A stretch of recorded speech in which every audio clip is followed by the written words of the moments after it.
selalu berusaha menyimpan sesuatu yang bisa membawa manfaat, baik untuk dirinya, untuk anak cucunya, maupun untuk keluarganya, untuk masa kini dan masa depannya. Kadang simpanan itu berbentuk uang, kadang berupa tanah, lain saat berbentuk pabrik, dan lain sebagainya. Sementara masa depan yang paling pasti adalah akhirat. Jika untuk masa depan dunia kita rela memeras keringat, membanting tulang, pergi pagi dan pulang petang, menyimpan uang, menyimpan tanah, menyimpan pabrik, pernahkah kita merenung jika satu saat kiamat datang, kita dibangkitkan dari kubur masing-masing, berdiri di padang mahsyar untuk mempertanggungjawabkan seluruh kegiatan hidup kita di dunia ini, lalu kita akan menuju ke alam akhirat. Sudahkah kita mempunyai simpanan untuk akhirat kita? Pada pertemuan kali ini saya ingin menyampaikan sebuah hadis di mana Rasulullah sallallahu alaihi wasallam bersabda, "Arba'un min kanzil jannah." Simpanan sorga ada 4 macam. Yang pertama, ikhfa'us sadaqah, menyembunyikan sedekah. Saudara-saudara kaum muslimin, sebagaimana yang kita maklum bahwa Allah Subhanahu wa taala melebihkan sebagian rezeki dari kita terhadap yang lain. Ada yang kaya, ada yang setengah kaya, ada yang miskin, ada yang setengah miskin, dan selanjutnya. Ada yang gajinya kecil tapi penghasilannya gede. Ada yang penghasilannya gede tapi enggak punya gaji. Ada juga yang memang gajinya gede dan penghasilannya gede. Kelebihan rezeki merupakan sunnatullah dan tidak harus membuat kita merasa lebih dari yang lain. Bahkan sebaliknya, kelebihan itu harus membuat kita ringan tangan untuk menolong mereka yang memang memerlukan pertolongan. Kalau saudara diberikan ilmu, maka pertanyaan akhirat cuma satu: ilmumu kau amalkan untuk apa? Kalau saudara diberikan umur yang panjang, pengadilan akhirat juga bertanya satu: umurmu kau habiskan di mana? Tapi kalau saudara diberikan harta, pengadilan akhirat akan bertanya dua: hartamu kau dapat dari mana? Kau belanjakan kemana? Dari mananya ditanya dan kemananya juga ditanya. Oleh karena kita akan dimintakan pertanggungan jawab, maka amanah yang bernama harta ini harus kita gunakan dengan sebaik-baiknya. Ada penggunaan yang merupakan kewajiban, itu zakat namanya. Ada penggunaan yang sewaktu-waktu, itu infak namanya. Ada yang lebih sewaktu-waktu lagi, dan itu sedekah namanya. Zakat dia terikat oleh haul dan nisab, oleh putaran batas waktu dan ukuran dari harta itu sendiri. Sedangkan infak terikat oleh situasi dan kondisi perekonomian seseorang. Sedangkan sedekah tidak terikat dengan apapun. Dalam kondisi seperti apapun kita bisa melakukan sedekah dengan yang terkecil sekalipun. Sampai-sampai Rasulullah sallallahu alaihi wasallam mengajarkan, la tahkiranna minal ma'rufi syai'an walau an talqa akhaka biwajhin talik. Atau ada hadis, tabassumuka fi wajhi akhika laka shadaqah. Senyumanmu kepada temanmu adalah sedekah. Jadi untuk melakukan sedekah tidak harus dalam berbentuk uang.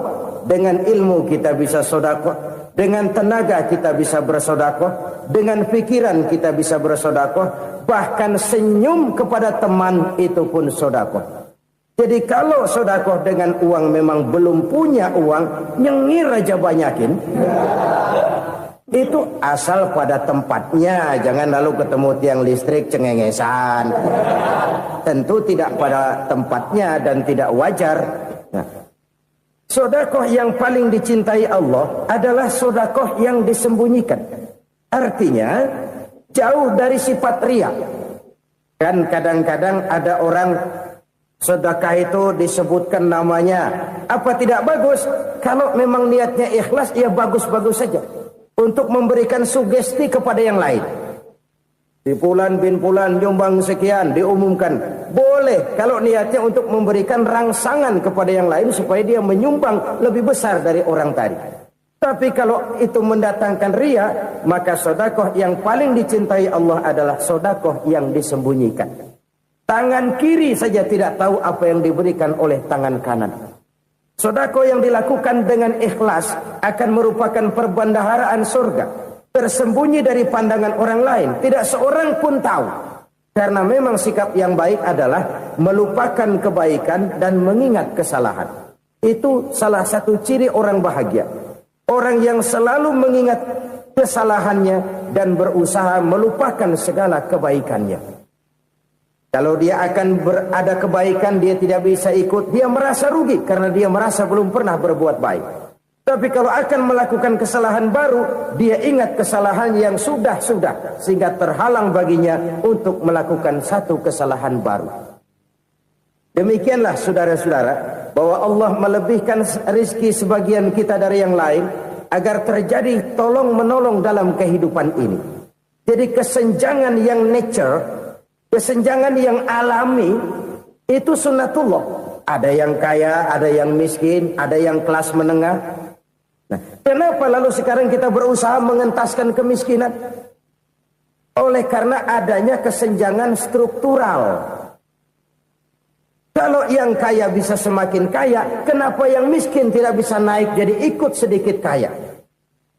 Sebab pada dasarnya Islam adalah agama yang sejak turunnya sudah berupaya memerangi kemiskinan. Bahkan dikatakan kemiskinan itu mendekatkan kepada kekufuran. Orang kalau miskin udah dekat banget sama kafir. Gampang menjadi kafir. Berapa banyak saudara-saudara kita yang oleh karena soal perut, oleh karena soal materi, terpaksa meninggalkan dan menanggalkan akidahnya. Menjual petunjuk yang diberikan Allah dengan kesenangan dunia yang cuma sebentar ini.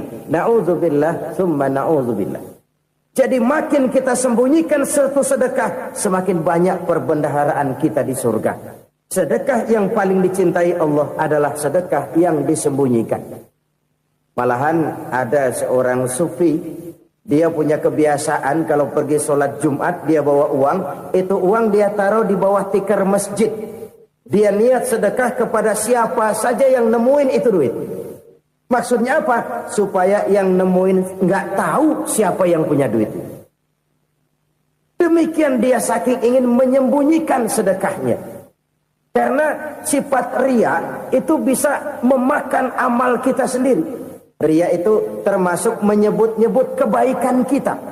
Orang yang suka nepuk dada, sedikit-sedikit ngitungnya kalau nggak gua. Tuh kalau nggak gua tuh. Tuh yang belas itu kalau nggak gua. Iya kalau nggak lu kenapa emang? Orang yang suka menepuk jasad. Tuh biasanya memang begitu saudara-saudara. Kalau perang lagi berkecamuk, orang nggak sempat ngaku jadi pahlawan. Tapi begitu perang selesai, yang kagak kenal bedil ngaku pahlawan, mas. Itu sesuatu yang biasa. Oleh karenanya, orang-orang yang ikhlas dalam bersedekah, disembunyikannya sedekah itu, Allah cinta betul. Malahan ada hadis memberikan jaminan, inna sedaqatal mar'il muslimi tazidu fil umri wa tadfa'u mitatas su'i. Sesungguhnya sedekahnya seorang mukmin tazidu fil umri, bisa menambah umur panjang. Wa tadfa'u mitatas su'i, dan menyelamatkan manusia dari mati secara su'ul khatimah. Jadi siapa yang kepengen panjang umur, banyaklah sedekah. Yang bosan hidup, pelit terus. Sedekah menambah panjang umur dan menyelamatkan manusia dari mati secara su'ul khatimah. Pak, katanya umur itu nggak bisa ditambah, nggak bisa dikurangin. Kapan? Kalau ajal sudah datang. Wa idza jaa ajaluhum la yastakhiruna sa'atan wa la yastaqdimun. Kalau ajal datang tidak bisa dimajukan, tidak bisa dimundurkan. Itu kalau ajal sudah datang. Tidak bisa lagi umur ditambah dikurangi, sudah datang. Tapi kalau belum datang, itu kan haknya Allah. Mau ditambah, mau dikurangi, hak prerogatif Allah. Sebagai pencipta manusia, Allah maha kuasa dan maha mampu. Sedekah ini menambah panjang umur dan menyelamatkan manusia dari mati secara su'ul khatimah. Orang mati kan sama ya, kondisinya mati, nggak nafas. Tapi hakikat mati kan lain-lain. Ada yang mati itu husnul khatimah, baik akhirnya. Misalnya lagi ngaji mati, lagi sholat mati, lagi sedekah mati. Ini yang dinamakan dengan husnul khatimah, baik di akhirnya. Sebaliknya ada yang su'ul khatimah, jelek di akhirnya. Ini yang jadi catatan akhir. Lagi nyekek botol, mampus. Lagi banting kartu, modar. Su'ul khatimah, jelek pada akhirnya. Sedekah menyelamatkan manusia dari mati secara su'ul khatimah. Dan kita semua kepengen mendapat husnul khatimah, jauh dari su'ul khatimah. Oleh sebab itu yang bisa menyelamatkan kita dari penyakit itu antara lain adalah sedekah yang disembunyikan. Yang dikerjakan dengan ikhlas karena Allah. Tidak karena kepengen dipuji orang, tidak karena ingin dikatakan orang pemurah, sebab orang dermawan itu orang yang memberi tanpa harus diminta. Kalau masih harus diminta, ya belum dermawan namanya, masih harus diminta. Kalau nggak diminta ya tulus, lolos, polos. Saudara-saudara kaum muslimin rahimakumullah. Harta adalah amanat dan akan kita pertanggungjawabkan. Allah melebihkan rizki sebagian kita dari yang lain agar kita saling tolong menolong, bantu membantu. Nabi janjikan siapa yang meringankan beban saudaranya muslim di dunia, Allah akan meringankan bebannya di akhirat nanti. Sebuah jaminan dari baginda Nabi. Si orang yang kita bantu barangkali tidak bisa membalas, Allah yang akan membalas lewat jalan lain yang tidak pernah kita sangka-sangka. Ada orang tanya, Pak, ini ada orang nyumbang masjid sambil marah-marah, gimana? Saya bilang sumbangannya aja ambil, marahnya jangan. Marahnya jangan diambil, itu urusan dia. Saudara-saudara kaum muslimin rahimakumullah. Umat Islam ini kan umat yang punya potensi besar.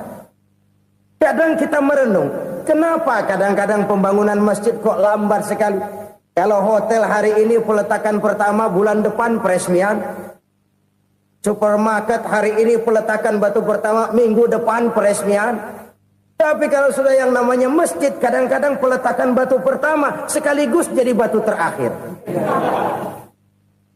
3 tahun, 4 tahun, campur nebar jalak di jalanan. Duit dijaring kayak ikan sepat. Apa tidak ada orang Islam yang kaya? Banyak. Apa tidak ada pengusaha muslim yang jadi konglomerat? Ada.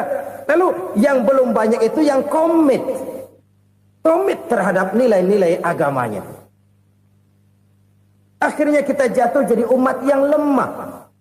Belum ada pengusaha konglomerat muslim buka pabrik supermi cap bedug misalnya umpamanya atau pabrik kecap cap sorban supaya identitas keislamannya sedikit kelihatan. Kita jatuh jadi umat yang lemah karena potensi tidak terinventarisir dengan baik. Kita ini ibarat kompor yang cuma matengin nasi orang lain. Potensi kita dimanfaatkan oleh orang lain. Ukhuwah Islamiyah kita baru terbatas kepada silaturahmi. Ukhuwah di bidang ekonomi kita lemah. Ukhuwah di bidang kebudayaan kita lemah. Apalagi ukhuwah di bidang politik kita lebih rapuh lagi. Padahal ukhuwah itu adalah totalitas kehidupan manusia. Menyangkut ipolek sosbud. Memerlukan nilai-nilai ukhuwah. Jadi oleh karena itu mari kita menyadari. Di dalam harta kita, walaupun kita yang cari, pergi pagi, pulang sore, peras keringat, banting tulang, di sana ada harta anak yatim. Di sana ada hak masjid. Di sana ada hak pesantren, di sana ada hak jihad. Berbahagialah seseorang apabila dia oleh Allah dijadikan keran. Keran itu menyimpan air, tapi tidak untuk dirinya, tapi disalurkannya kepada mereka yang memang memerlukannya. Saudara-saudara kaum muslimin rahimakumullah, ini yang pertama. Jadi perbendaharaan surga adalah menyembunyikan sedekah. Orang lain nggak tahu, kita pun nggak pernah ngitung-ngitung. Kita anggap lewat begitu saja, padahal itu deposit akhirat. Satu. Yang kedua, perbendaharaan surga itu apa? Wa kitmanul musibah, menyembunyikan kesulitan. Kadang orang takut menghadapi kesulitan, tapi makin kita merenung, hidup ini kan sebenarnya urusan. Takut sama urusan, ya jangan hidup. Tandanya orang hidup itu kalau punya urusan. Urusan merupakan problem. Problem sering menimbulkan kesulitan. Kesulitan bukan untuk ditakuti, tapi untuk diatasi dan dicarikan jalan keluarnya. Siapa sih orangnya yang gak pernah sulit-sulit? Makin tinggi status sosialnya, makin gede urusannya. Makin tinggi kualitas imannya, makin berat tingkat kesulitannya.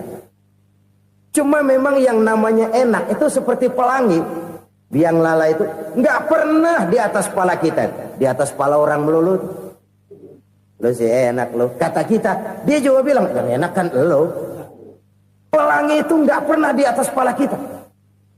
Kata tukang beca, aduh enak ya naik Mercy. Kata tukang beca, apa yang di dalam mobil Mercy? Aduh enak bener tukang beca, di jok ngeringkuk ngorok pules bener. Saya kamar pakai AC, sejuk, tempat tidur sutra, empuk, alga, spring bed, pulak kulik, nggak bisa pules kalau belum minum Valium, belum tidur. Enak bener tukang beca, di jok ngorok nggak tahu wetan kulon. Si tukang beca bilang yang di Mercy enak, yang di Mercy bilang tukang beca enak. Inilah enak, nggak pernah di atas kepala kita, di atas kepala orang lain melulu enak itu. Nah, saudara-saudara, yang merupakan perbendaharaan surga itu orang yang bisa menyembunyikan kesulitan, baik pribadi ataupun rumah tangga. Nih terutama rumah tangga yang jadi soalnya. Kadang-kadang kita ini kalau senang, sebaliknya kalau senang kita diam, kalem aja, cuek. Banyak banget duit kita bawaan, diam aja udah. Malah ketemu orang takut. Tapi begitu susah, sekampung tahu. Padahal Nabi mengajarkan perbendaharaan surga itu menyembunyikan musibah, menyembunyikan kesulitan. Kalau enak, cerita sama orang-orang. Kalau nggak enak, rasain sendiri, tekan sendiri, atasin sendiri. Kita kan sebaliknya. Senang kita diam, asal lagi susah, paling tidak kita nyari teman buat cerita kesusahan. Siapa orangnya yang nggak pernah susah? Cuma soalnya bagaimana kita mengatasi kesusahan itu sendiri. Begitu juga misalnya kalau orang sudah berumah tangga, itu orang tuanya harus menjadi tempat dia cerita yang enak-enak saja. Yang nggak enak rasain berdua, selesaikan berdua, atasin berdua. Jangan dibalik. Asal senang diam, giliran susah saja. Maknya laporan. Terbalik. Bisa menjaga security informasi. Maka nama bayam keluar diam, malah seluitan. Enak amat lo makan daging ayam. Security informasi. Saudara-saudara kaum muslimin rahimakumullah. Ujian yang terberat itu yang pernah diberikan kepada para nabi, para rasul, para aulia, para ulama. Makin tinggi keimanan, makin berat bentuk kesulitan. Ayo saya kemukakan satu contoh saja. Ada seorang nabi yang kaya, nabi kaya, namanya Nabi Ayub. Iblis kalau orang begini kan keki, ibadahnya rajin, kaya. Nih yang kayak begini susah digodain. Kalau ibadahnya rajin, miskin, kali bisa disogok. Sini imannya mantap, ibadahnya rajin, kaya, nabi lagi. Oh, tapi namanya iblis nggak kurang akal. laporan, Tuhan, kenapa Les? Ya ini bahasa saya, bahasa Qurannya sih nggak gitu. Itu hambamu yang namanya Ayub, dia rajin ibadah cuma karena dikasih kaya aja. Coba kasih miskin dia, berhenti dia sembahyang. Ah, kamu bisa aja. Saya tahu Ayub itu hambaku yang ikhlas. Saya buktiin Tuhan, silahkan. Dibuktiin lah, iblis turun ke alam ini. Yang mula-mula dia lakukan, dia rusak sawah ladang Nabi Ayub. Dia binasakan binatang ternak Nabi Ayub. Sehingga dalam waktu singkat, jatuhlah Nabi Ayub dari orang paling kaya jadi orang paling miskin. Beliau masih ibadah di mihrab dalam masjid. Datang iblis. Saudara Ayub, ya, lagi ngapain? Ibadah. Nyembah Allah, nyembah Allah. Oh, percuma. Kenapa? Tuhan yang ente sembah nih, dia udah bikin miskin ente. Sawah ladang ente hancur lebur, binatang ternak binasa. Sekarang ente jadi orang paling miskin. Ngapain nyembah Tuhan kayak begitu? Tekor.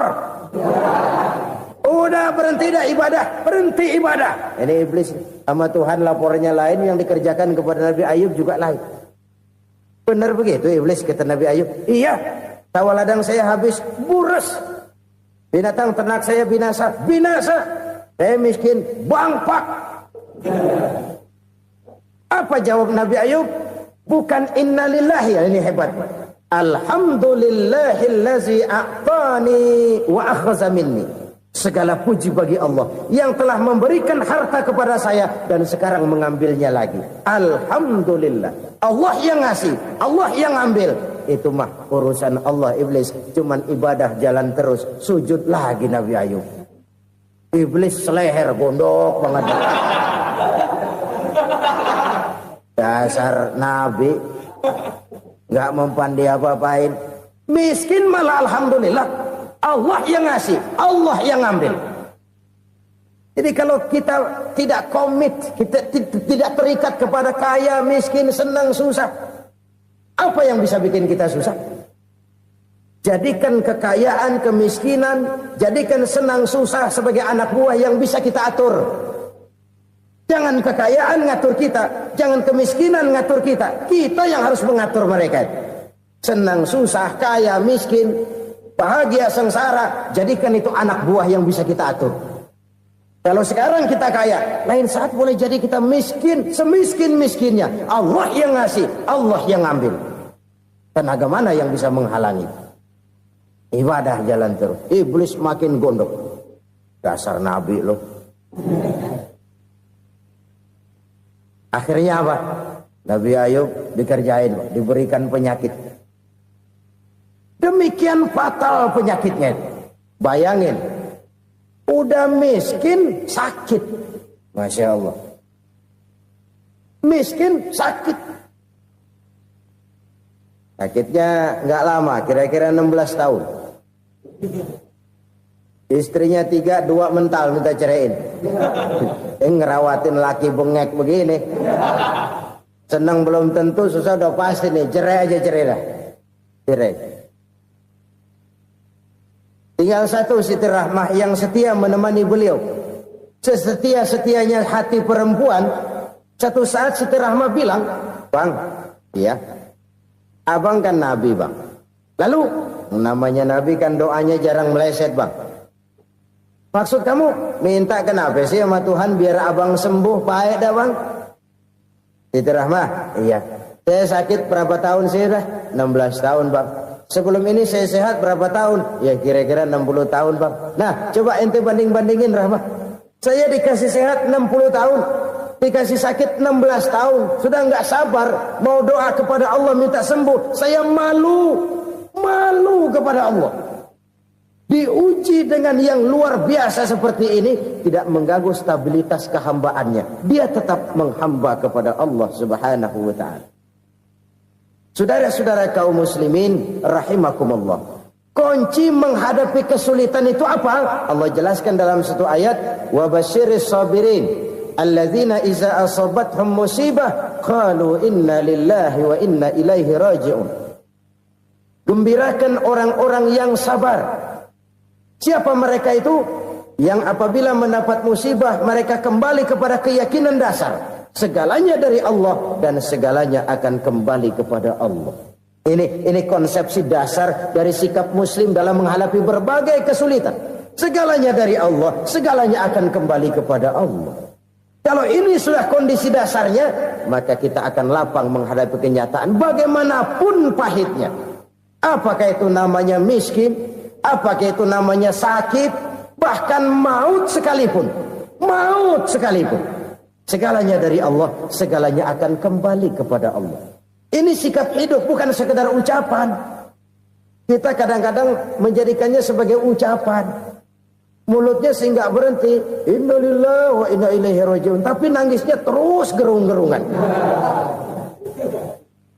Bukan itu, ini kesadaran moral. Kalau segalanya dari Allah, segalanya kembali kepada Allah, kan sebenarnya cuma nunggu giliran. Hari ini saya nyembayangin dia, entah hari apa saya disembayangin orang. Hari ini saya antar dia ke kubur, entah hari apa orang nganterin saya ke kubur. Hari ini saya tahlilkan dia, entah nanti kapan orang tahlilkan saya. Segalanya dari Allah, segalanya akan kembali juga kepada Allah. Oleh sebab itu saudara-saudara, kesulitan bukan untuk ditakuti. Kesulitan justru untuk diatasi, dicarikan jalan keluarnya. Dan tidak ada orang yang tidak pernah mendapat kesulitan. Tidak ada. Semakin tinggi status sosial, semakin tinggi kualitas keimanan, semakin besar juga tingkat kesulitan. Hanya saja bagaimana cara kita mengatasinya. Dan Al-Quran menyatakan, inna ma'al usri yusra. Di balik kesulitan itu pasti ada kemudahan. Roda itu berputar. Karena itu Rasulullah sallallahu alaihi wasallam mengingatkan kepada kita, ta'arraf ilallahi firraha ya'rifka fisyiddah. Ingatlah kepada Allah di waktu kamu senang, supaya Allah ingat kepada kamu di waktu kamu susah. Kalau waktu senang kita ingat kepada Allah, kita susah, Allah tidak akan meninggalkan kita.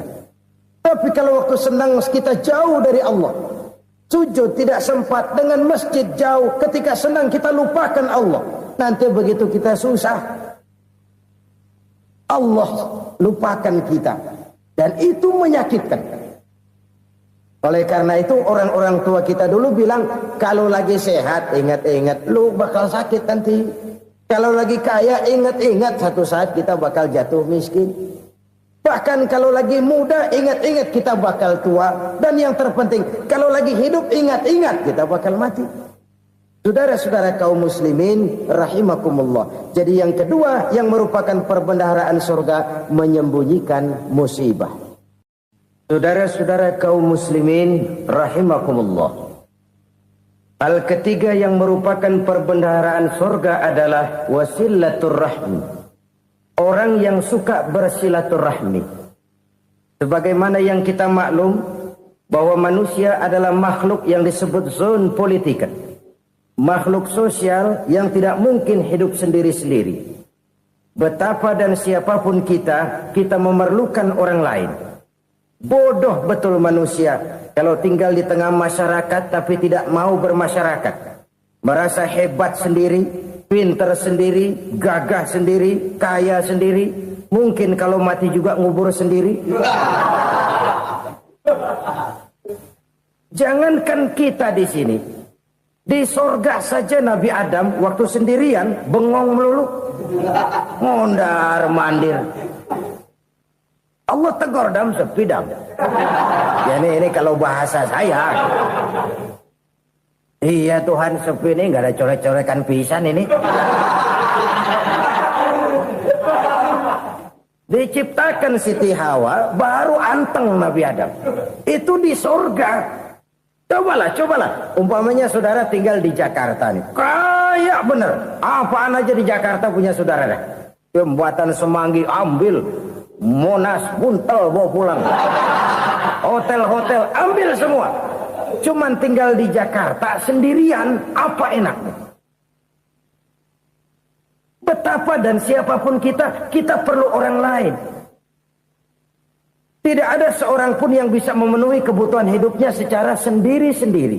Nah, Islam telah menyelamatkan manusia dari ras diskriminasi. Mengikat manusia dengan persaudaraan yang berlandaskan kepada akidah. Karena itu dianjurkan bersilaturahmi. Bahkan Nabi menyatakan, man arada ayyubsata lahu fi rizqihi wa yunsa'a fi atharihi falyasil rahimah. Siapa yang kepengen diluaskan rezekinya dan dipanjangkan usianya, banyaklah ia bersilaturahmi. Siapa yang kepengen dimudahkan rezekinya, hendaknya ia banyak bersilaturahmi. Kalau banyak teman, kesulitan kan paling tidak ada tempat cerita. Udah susah, sendirian kita pikirin diri, nggak ada tempat tukar pikiran. Cepet banget sama bengek. Dilawan sendiri. Nah, secara makro kita bisa berkata, tidak mungkin ada kemenangan kalau tidak ada kekuatan. Tidak ada kekuatan kalau tidak ada kesatuan dan persatuan. Tidak mungkin ada kesatuan dan persatuan tanpa semangat silaturahmi. Kalau umat Islam mau menang, dia harus kuat. Kalau umat Islam mau kuat, dia harus bersatu. Kalau umat Islam mau bersatu, dia harus membudayakan silaturahmi ini. Bahkan sampai-sampai kata Nabi, kalau bisa cari nilai tambah. Apa? Silman qata'ak. Bersilaturahmilah kau kepada orang yang marah denganmu. Masya Allah, indahnya ajaran agama kita. Orang yang marah pun kepada kita, kata Nabi, kalau bisa bersilaturahmilah kepadanya, kepada orang yang marah itu. Di situ nilai tambah. Cuman jujur nih hadis, ngucapinnya gampang, ngamalinnya yang berat banget. Orang marah sama kita, kita disuruh silaturahmi, ada apa malu? Lu marah, ada gue marahan lagi, gue pikirin. Saudara-saudara kaum muslimin rahimakumullah. Tapi ini yang diajarkan, bahkan ini yang dicontohkan oleh baginda Rasul. Bagaimana begitu mudah, misalnya satu saat Abu Jahal ini ngatur strategi bagaimana bikin Muhammad celaka. Dia gali lubang di depan tempat tidurnya. Dia tutupin daun korma. Terus dia panggil seseorang, ke sini.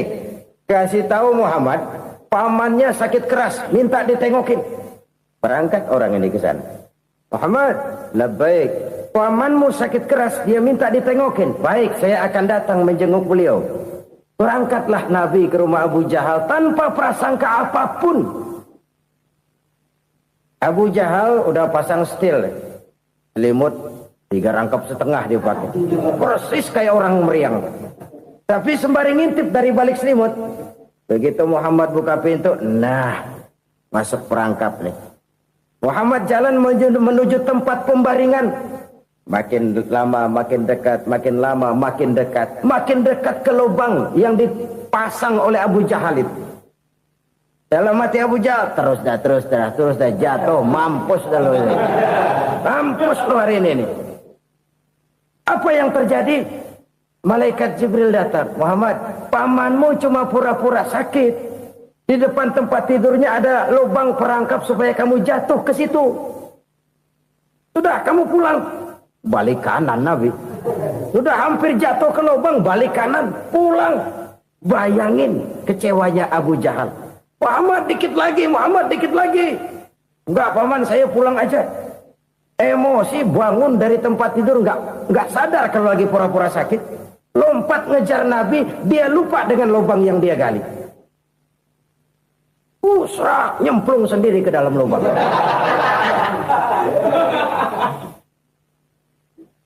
Nabi terus berlalu. Ini terjadi keanehan. Jatuh ke lubang yang dia gali itu sebenarnya nggak terlalu dalam ya, antara 3-4 meteran lah. Tolong saya jatuh ke lubang ini. Datanglah pelayan-pelayannya itu. Angkat saya dari sini. Oh, yang ngulurin tambang. Satu gulung, belum juga nyampe itu tambang. Kurang, beli lagi ke warung. Sambung, ulur lagi, nggak juga bisa sampai. Wah, ini kerjaan Muhammad ini. Tolong, siapa salah seorang kamu ke rumah Muhammad, kasih tahu encangnya kecebur. Minta ditolongin. Sampaikan kepada Rasul. Kenapa? Pamanmu jatuh ke lubang, Muhammad minta tolong diangkatin. Tambang udah nyambung-nyambung nggak nyampe juga. Ya, nanti saya datang, saya tolong. Coba. Nyata-nyata orang berniat jahat mau mencelakakan dia. Datang dia menolong. Ini yang disebut air tuba dibalas air susu ya ini. Bukan sebaliknya. Air tuba dibalas air susu. Paman, kecebur ya? Iya Muhammad, tolong ini. Pegang tangan saya. Nabi ulurkan tangannya. Nyampe. Dipegang oleh Abu Jahal. Diangkat ke atas. Sampai atas. Apa kata Abu Jahal? Sihirmu memang hebat Muhammad. Udah ditolongin dikata sihir. Yang enak kita kemplang kan itu orang begitu. Urusan apa? Tapi inilah akhlak. Kalau bisa kamu bersilaturahmilah dengan orang yang marah kepadamu sekalipun. Orang marah kita tetap baik. So, kalau kita berbuat baik sama orang yang memang baik, rasanya sih biasa-biasa aja. Orang baik kita baik lagi, ya draw aja, belum ada nilai tambah di situ. Baru ada nilai tambah kalau kita bisa berbuat baik kepada orang yang nyakitin kita. Itu namanya kita setingkat di atas dia. Dia sakitin kita, kita berbuat baik sama dia. Dia pelit sama kita, kita baik sama dia. Dia marahin kita, kita deketin dia. Di situ kita punya nilai tambah. Jadi siapa yang ingin diluaskan rezekinya kata Nabi dan dipanjangkan umurnya, hendaklah ia banyak-banyak bersilaturahmi. Sederhana sebenarnya silaturahmi.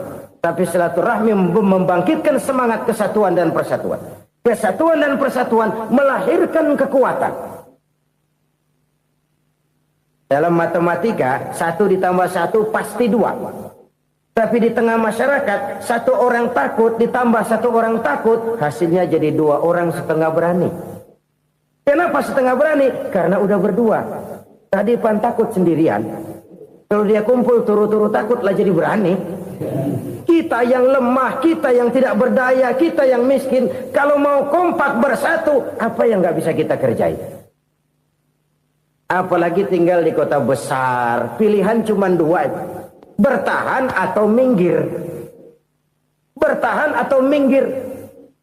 Untuk bisa bertahan harus mampu bersaing. Untuk mampu bersaing harus punya keahlian.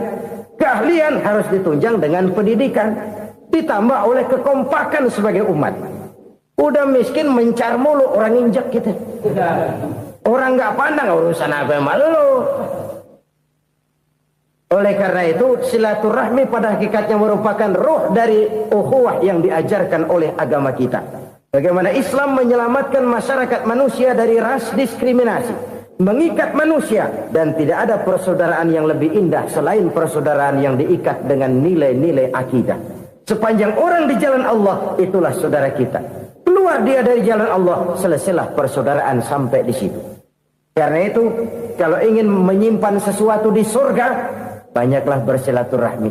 Datang ke rumah ini, datang ke rumah itu, dan lain sebagainya. Itu simpanan kita di akhirat nanti. Ini yang ketiga. Saudara-saudara, yang keempat, perbendaharaan surga itu apa? Wa qawlu la hawla wa la quwwata illa billah. Ucapan la haula wa la quwwata illa billah. Ibadah kan ada yang berat, modalnya besar.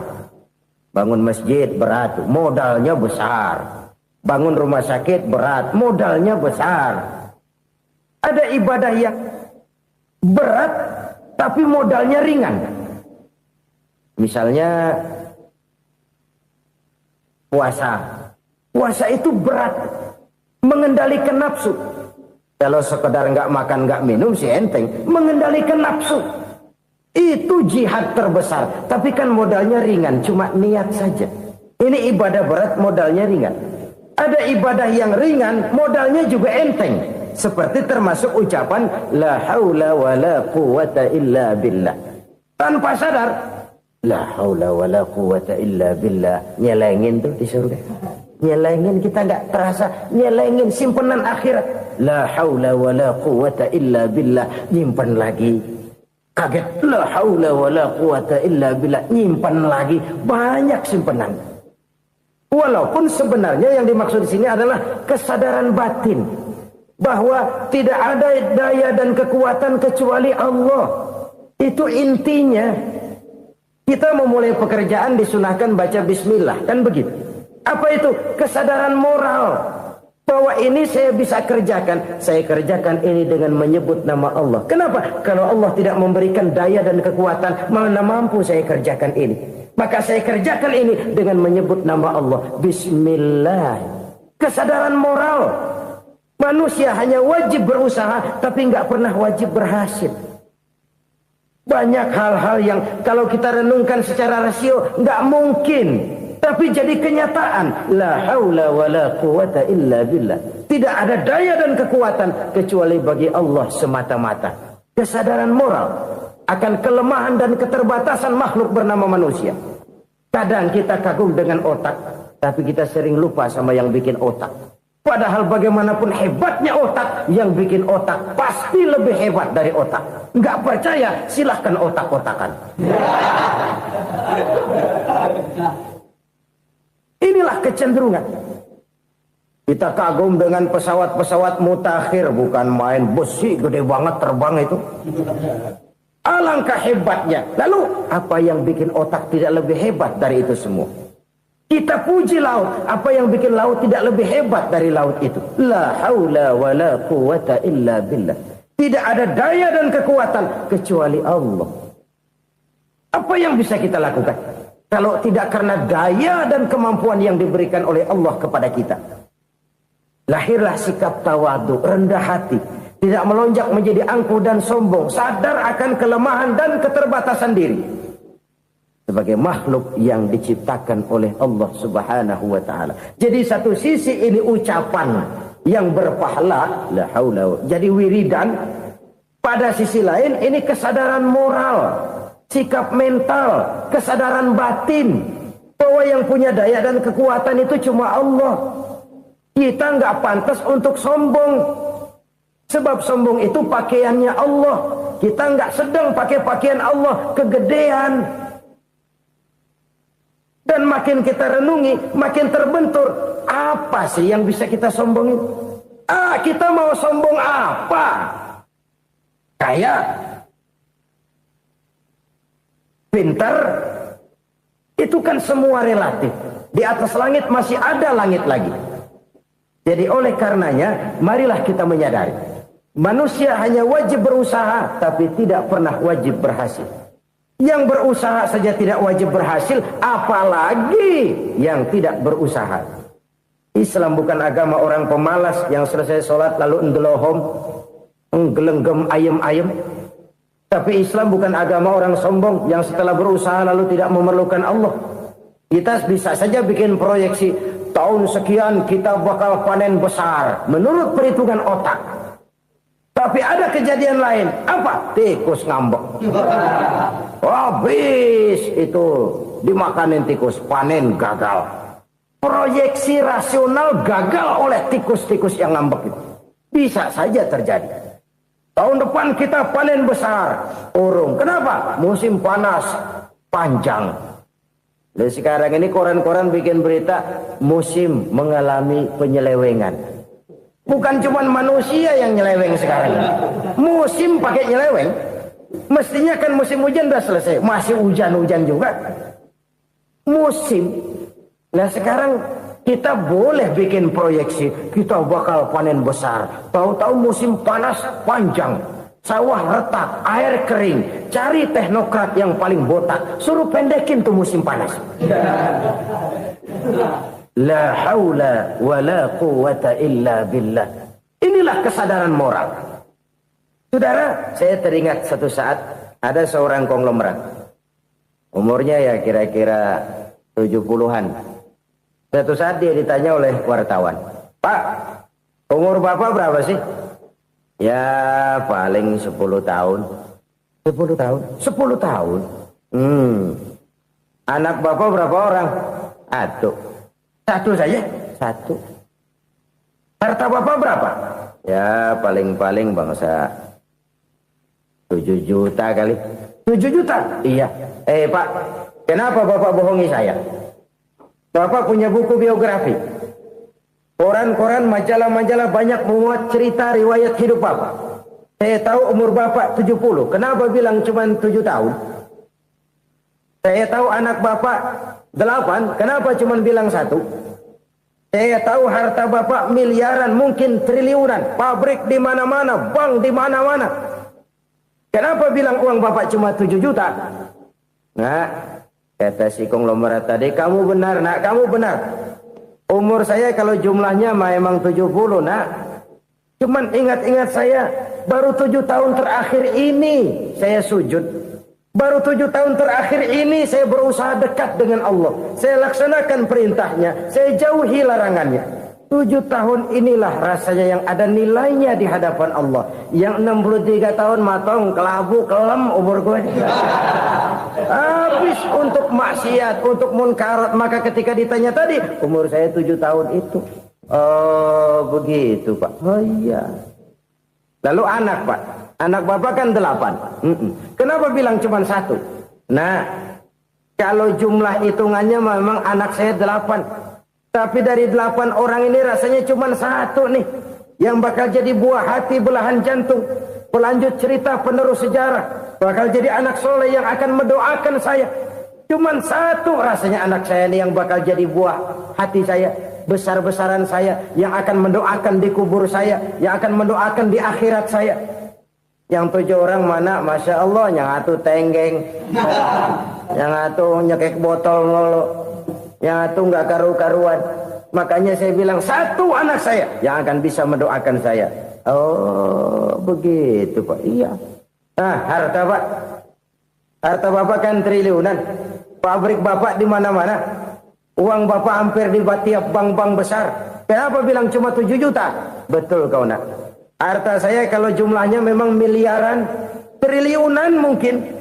Tapi yang saya ingat baru 7 juta tuh yang saya belanjakan di jalan Allah. Saya nyumbang masjid, saya santuni yatim piatu, saya bantu pembangunan pesantren, saya bantu pembangunan rumah sakit Islam.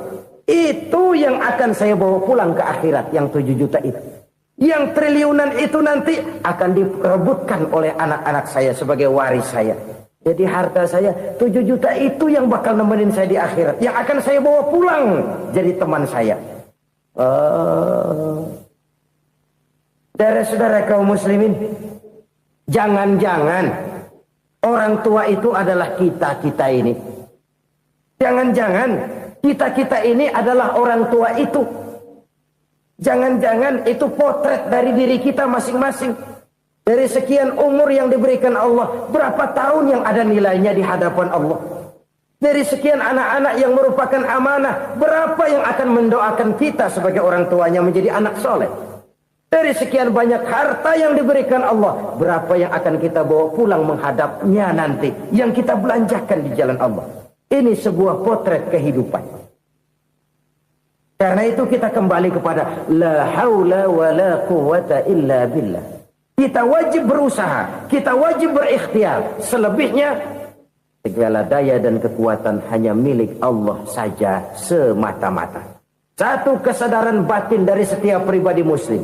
Setelah ia berusaha dan berikhtiar, ia menyerahkannya kepada Allah Subhanahu wa ta'ala. Jadi, satu sisi ini merupakan wiridan ucapan yang mengandung pahala. Pada sisi lain, ini merupakan sikap batin dari seorang muslim di dalam ia menghadapi realitas kehidupan ini.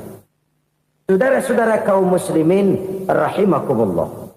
Kalau ini kita jadikan satu basis kehidupan, maka ini akan menyelamatkan manusia dari kemungkinan tergelincir menjadi orang yang lupa diri dan lupa darat. Sebab itu Imamul Ghazali berpesan, jadidis safinah fa innal bahra amiq wa khuziz zad fa inna safara ba'id wa khaffifil hamla fa innal hamla sadid. Perbarui selalu kapalmu karena lautan sangat dalam. Bawa bekal yang banyak karena perjalanan ini sangat jauh. Ringankan beban karena kebanyakan beban akan menyakitkan.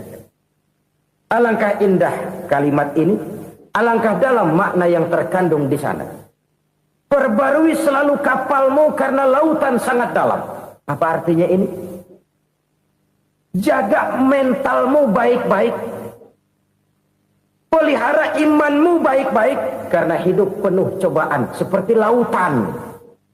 Kita kalau berlayar di lautan kan kadang-kadang tenang, angin bertiup sepoi-sepoi basah. Jika malam datang bintang gemintang